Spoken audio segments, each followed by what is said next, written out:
Today you will learn how to combine uncertainties when we're adding and subtracting quantities. For example, if you're going to take two distances, A and B, and add them up.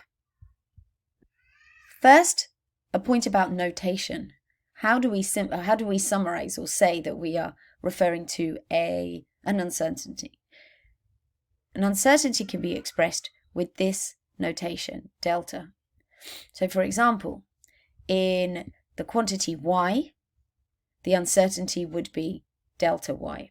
Similarly, distances A and B would have uncertainty of delta A and delta B. So this little symbol means that we are talking about the uncertainty in B or the uncertainty in A. Okay, so let's get started. How do we deal with uncertainties when we are adding or subtracting quantities?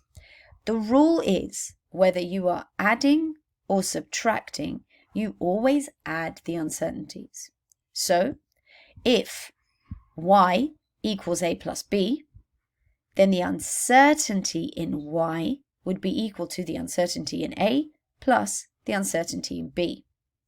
Similarly, and though it goes against, it sounds a bit strange, but similarly, if you are subtracting b from a, so y equals a minus b, then delta y is still plus the uncertainty in a plus the uncertainty in b. You're still adding the uncertainties. Okay, and that's an important point to remember.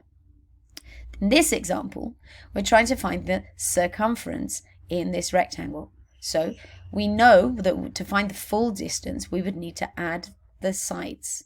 So 25, 42.4, 25.0, 42.4. If you add those first, then you get your full measurement, which is 134.8. Now that's your measurement. You always need the actual answer. And then secondly, you deal with the uncertainties.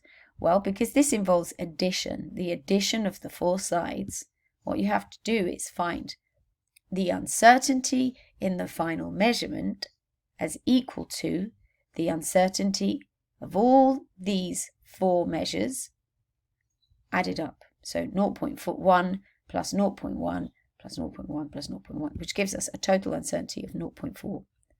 If you were subtracting those distances, you would still have an uncertainty of 0.4.